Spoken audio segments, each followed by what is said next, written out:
Who's excited? Oh, I like it. All right, cool. So I'm going to first kick it off and introduce myself. So I'm Meredith Tehan, SVP of Sales at Cognitiv. We are a deep learning custom outcomes partner for, and Jesus, I'm going to start. I'm Meredith Tehan, SVP of Sales at Cognitiv. We are a deep learning advertising platform focused on custom outcomes for our partners. Well, today we're not going to talk about that, but it is interesting if you do want to talk to me later. We are going to focus on something that is also transformative in the space, which is the investment and opportunity that exists in women's sports. So I'm obviously joined on stage by some very, very powerful, incredible women. I'm excited to be here with you today. Let's quickly just introduce ourselves, and I actually want to hear why you're here today. I think that's it. That's informative for everybody to know that's on the camera and that's also in the crowd. Want to start, Kristyn or Sue? Sue. Sure. Hi, I'm Sue Bird. I'm a recently retired basketball player, played in the WNBA for 20 plus years, was an Olympian, like Matt said, won all the things, multiple times.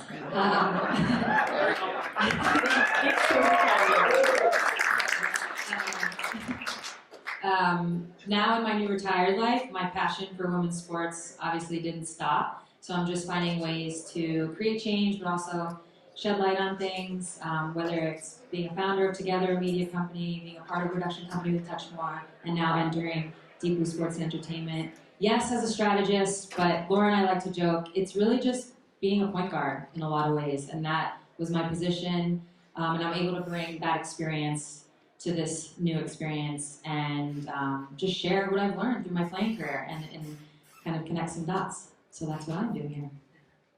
Hi everyone, Laura Correnti, founder and CEO of Deep Blue Sports and Entertainment.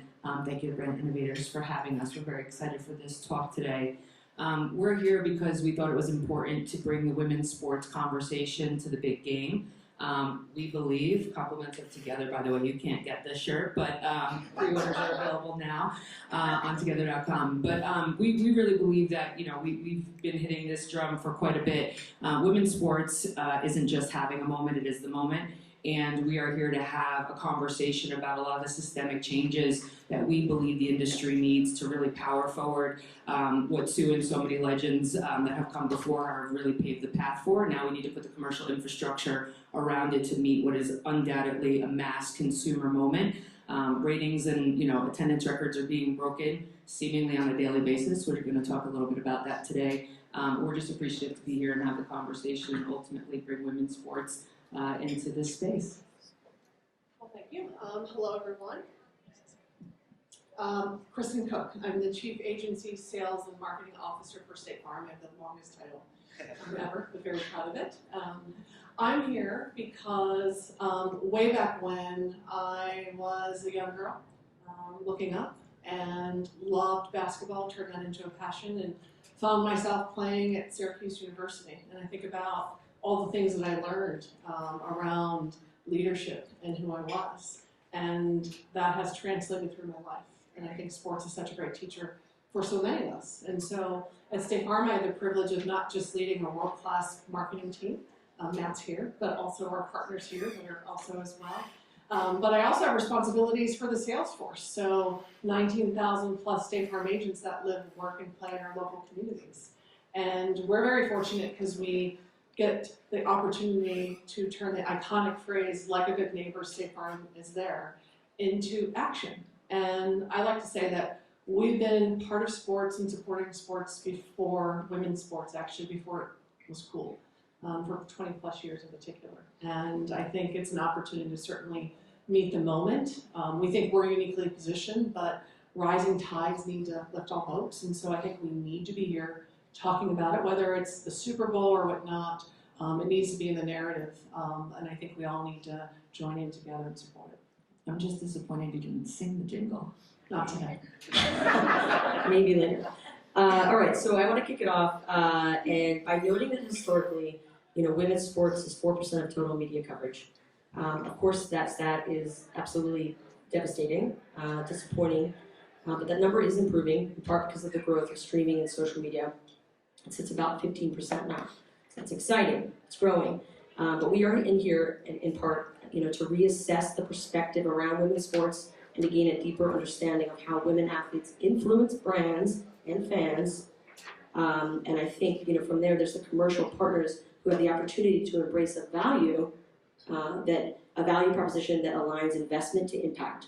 So my first question for this incredible panel is, how have you seen the perception of women's sports evolve over the course of your life and or career? Any takers? Go ahead. How have I seen it change? It's been an interesting journey for me. I think when I first, because I played at the University of Connecticut, we had a lot of fanfare and a lot of coverage. I had this experience that was big. It felt big. Women's college basketball continues to be big. It was big back then as well. There's obviously a disconnect there because it was big back then as well, right? It definitely was. Yeah, but yet we didn't, what's happening now in women's college basketball, for some reason, it didn't click. And then I got to the WNBA, and it was still in the early years a little bit, in that, it wasn't necessarily the Who's Got Next commercial, per se, but there was an energy, and then I certainly felt it plateau. Maybe even take a little bit of a dip. And now to see it on the other side is not just incredible, but when I look back on that 20 years, what's really interesting is there was always a fan base. There was always people in the arena. There was always people stopping us in airports. That always existed. It was just other people telling us it didn't exist. Other people saying nobody's watching. But we were like, wait a minute. I just played in the finals and there was 20,000 people in the arena. And the year is 2004. It was always so confusing. And I think my point to saying all that is, now that narrative from, for lack of a better, like other people, not like your diehard fan, like that casual fan, that is changing. That is changing big time. And now, when a t-shirt comes out, people are dying to get it. When it's talked about on different platforms, there's actually nuanced conversation happening. That can get better, for sure. But all of that is changing. So now it's like the game hasn't changed much. They've gotten better. The players haven't changed. The fan base, the core, that's always been there. But now people have actually caught up to us. That's really how I see all of the perceptions in which they've changed in my experience. Yeah, interesting. All right. That's a great segue, but it's later down the line. Great answer. So, when it comes to connecting directly with fans or audiences, digital in particular, social media has changed the game. Giving athletes more opportunity than ever to direct and influence engagement. And how do you all feel and see the role of athletes in attracting investments? I guess this one goes to you, Sue, too. In attracting investments to women's sports today. If anyone wants to.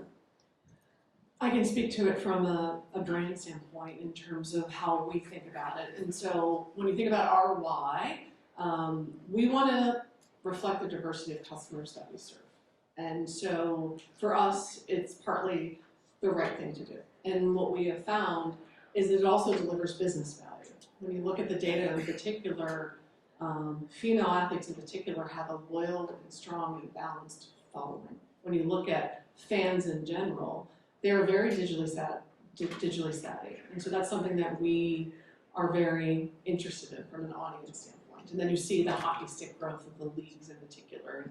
And I would say that the talent has always been there, but the product is just so spectacular. And I think it takes a flywheel effect of brands and media partners ensuring that, the game, for example, that was played last week, like one of the most watched games, that it was Saturday night, right? And it's there, and you're sitting at the couch with your family watching it and texting your friends. I mean, that's a moment. Those are cultural moments that you want to be in, that you want to break through in. So I think that's really important. And for us, the athletes that we participate with are effective too. Sue, we go way back, right? You were part of our Born to Assist campaign. I was a twin. You were a twin. I had a twin. Her name was Summer. That's right, Summer. Exactly. And so for us, it's about telling stories about who we are and what we stand for, and being able to do that with people that are best in class at their sport, partnering with who we are in terms of a market leader. That's valuable for us. And so flash forward, we continue to do that and leverage social to kind of amplify that from a 360-degree standpoint.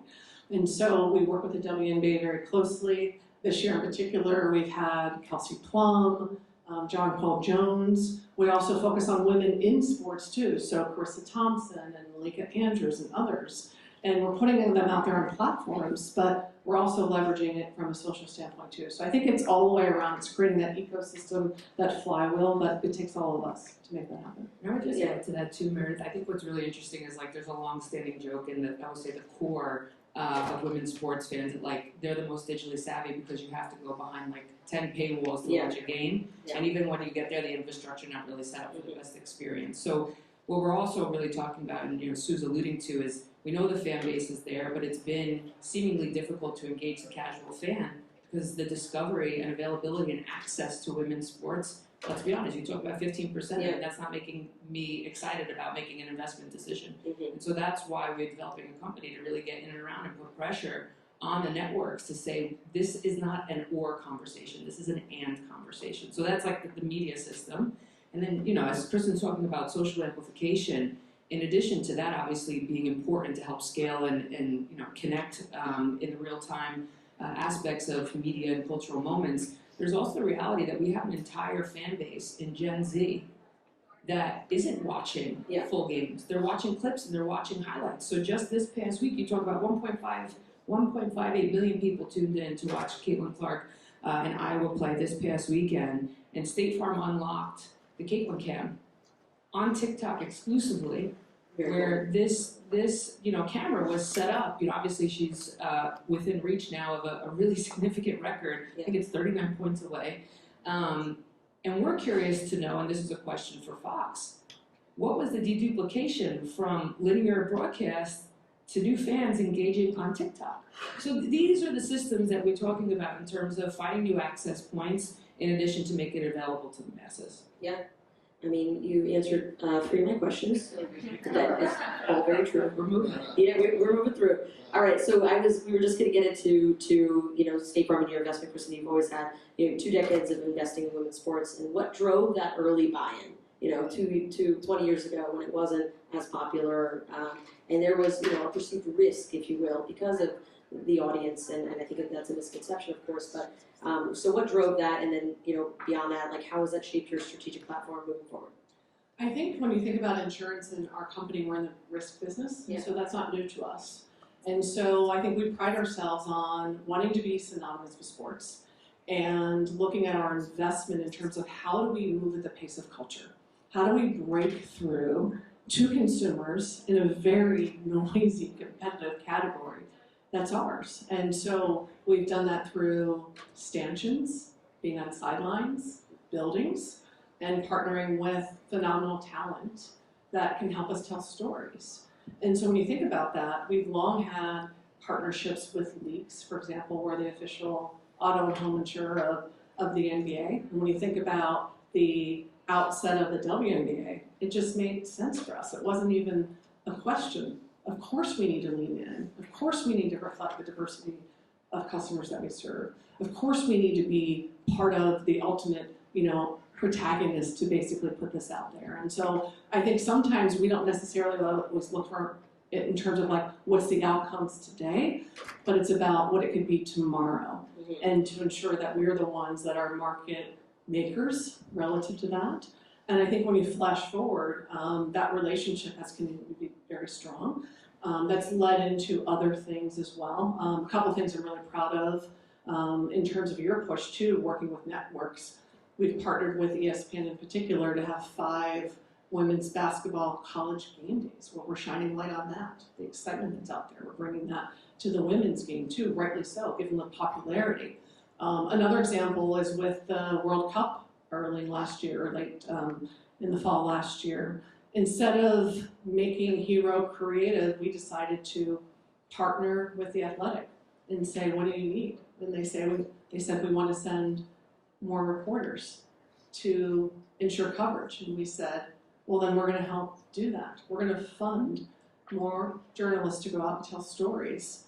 And we're going to capture that behind the scenes. And I think that's just who we are. Those are the things that we like to lean into. And certainly, and I know we're going to get to that next, but we're very proud of Caitlin Clark being our first collegiate athlete female on our roster, joining the likes of Patrick Mahomes, as well as Chris Paul. And again, I think it's meeting the moment in particular, but at the same time too, we have a lot of partners in that ecosystem that help make that work. So our broadcast partners or agencies also too. It takes all of us to make that work. And while we're on that topic, I want to just get there with your investment with Caitlin Clark.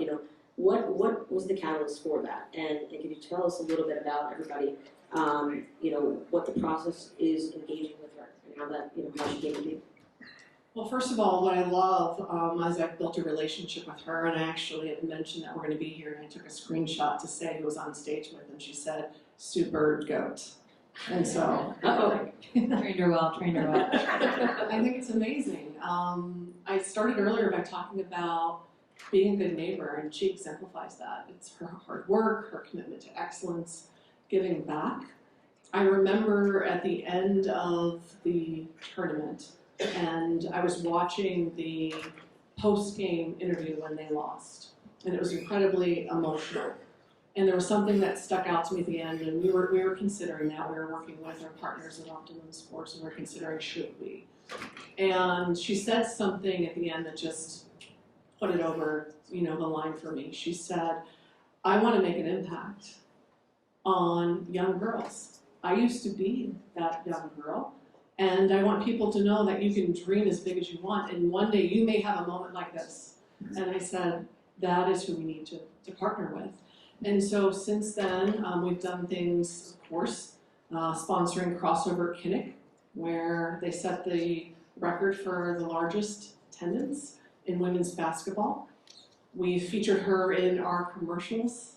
She was part of our first Big Ten co-brand, or one of the first co-brands that used an athlete, with Jenny Taft, one of the Fat Fox personalities. She's in our basketball campaign right now with Jimmy Butler and Reggie Miller called Shoot. You actually helped us with this idea on her 22nd birthday in January. She turned 22, and we donated $22,000 to her foundation because it's important for her. She wanted to choose a partner that believed in philanthropy as well. And so she's just supremely talented. We all know that, what she does on the court. But at the same time, it's just who she is and what she stands for. And this record, we all should be watching because this is an incredible moment.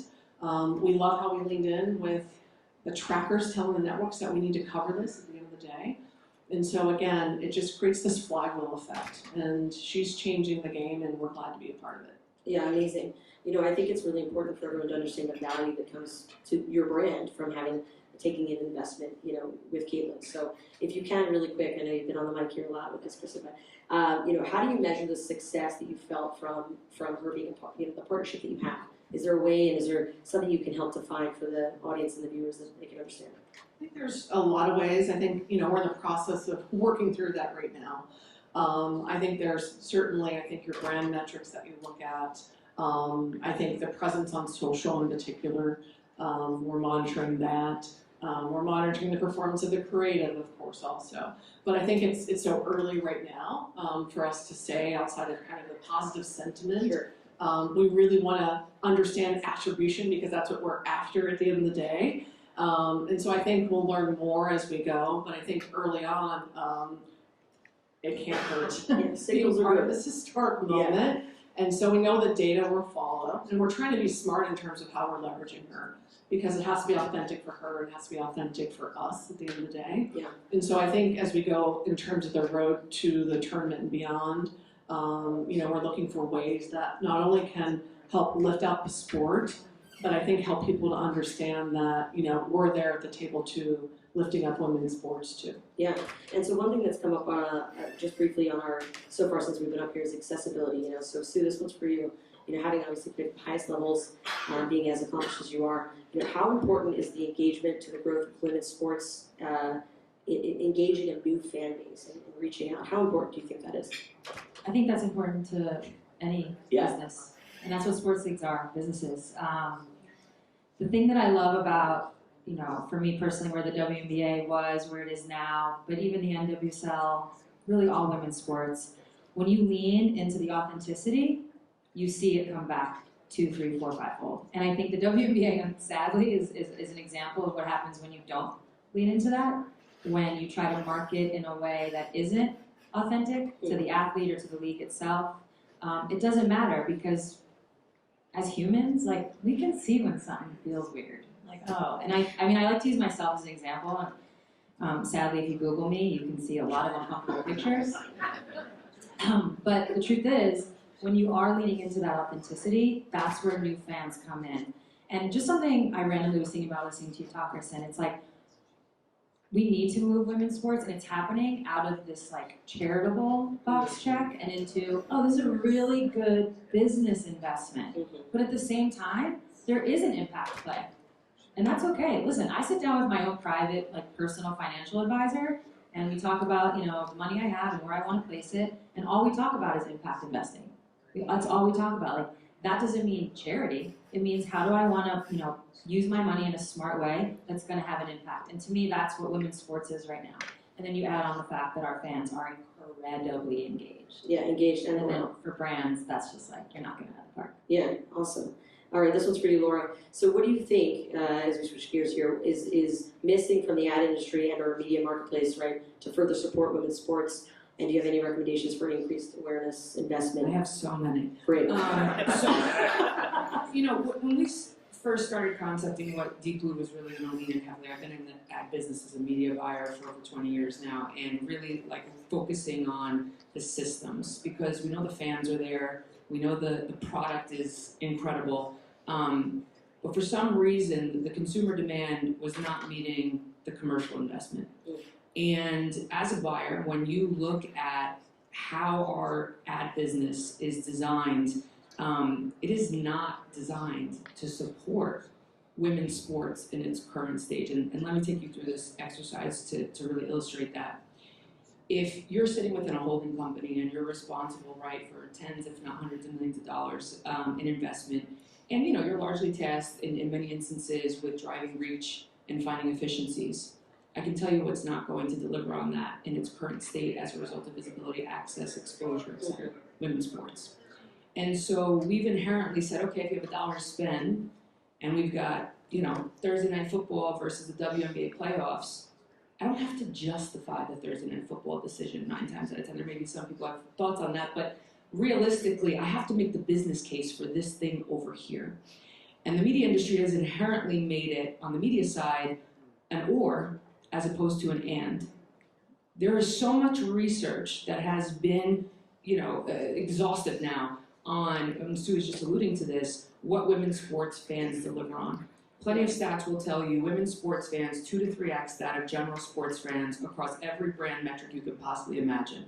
Affinities, intent to purchase, favorability, likability, all of these things. And so if you're building a system that's not designed to support engagement, Sue will tell you, there's hundreds of thousands of followers, but when she's, you know, compared to male counterparts that may have millions, still gets more likes, engagements, and comments. So we're talking about a lifetime value customer that is driving brand engagement, yet we're buying on a CPM model what should be a deep level of engagement and more strategically thought out investment. And so we really feel like there's a currency issue as well as a metrics issue.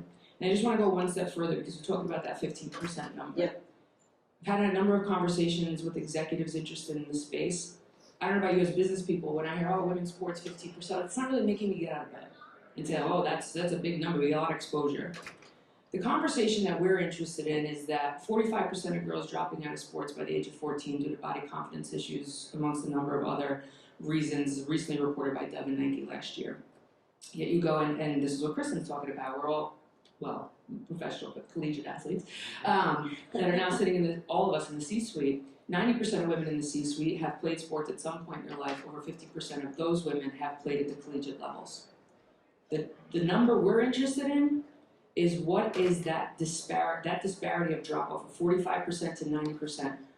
How much economic and social impact has been lost as a result of those skill sets not being harnessed, those, you know, soft, you know, like getting out in the world and teamwork and all of these things that we're taught as a byproduct of being part of a sports environment.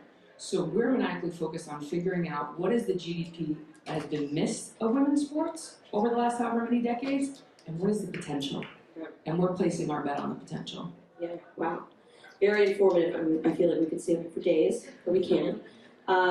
Okay, one more. Let's see. Let's do. I would like to hear a success story from each of you, if you want to share.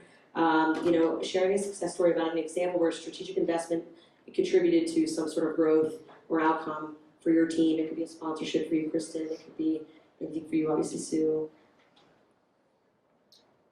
Uh-oh, tricky one? Curveball?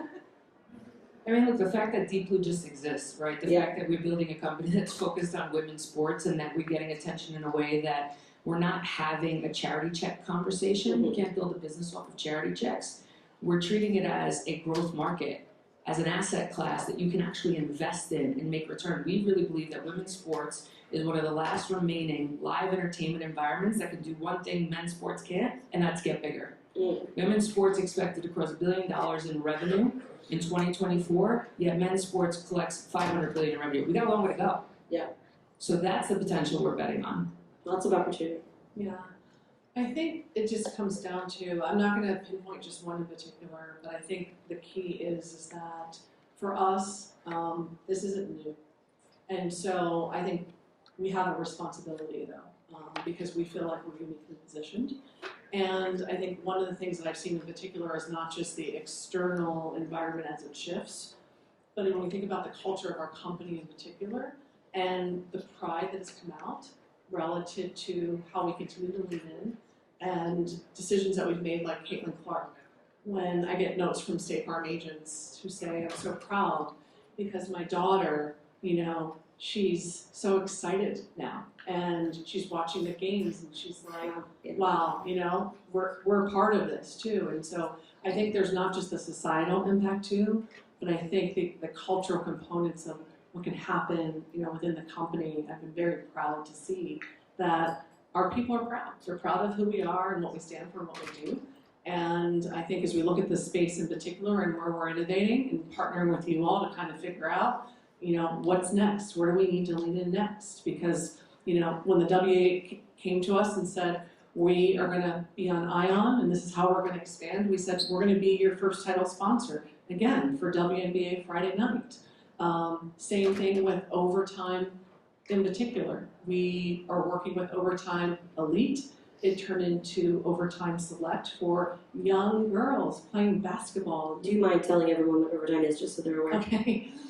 So Overtime is you have to check it out. It's the most exciting thing.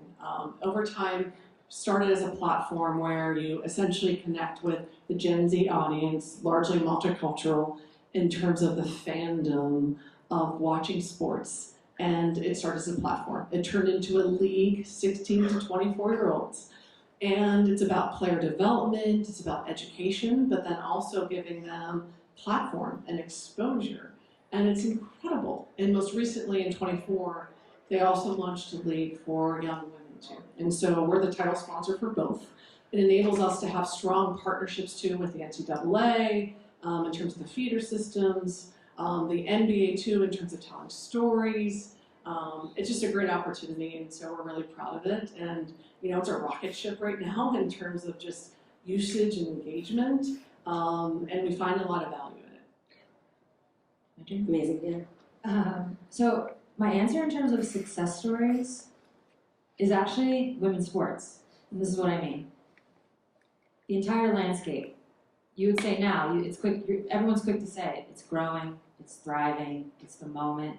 We did all of that without investment, with the exception of Slugview. We did all of that without the coverage we deserved. We did all of that without the investment that we deserved. Yeah. There you go. And the point being, imagine if we had it, what it would be. And that's how I feel about it. That to me is like the biggest success story. That's a mic drop, Meredith. Yeah, basically. If they would let me drop the mic, I would. All right, so I'll finish up and then we'll take a couple questions. So, what I have to say is, I think, important here at the end, so please listen in. As billions of dollars flow through the global sports ecosystem, we continue to see rapid appreciation in women's sports franchises and league valuations, indicating a growing interest from media partners, sponsors, and fans. With record attendance and viewership, combined with emerging or evolving leagues, it has become increasingly clear that women's sports is good business and good for business. So I have a, we're in Vegas, so I think we should go all in on women's sports. So let's go on all in. That's it. Any questions?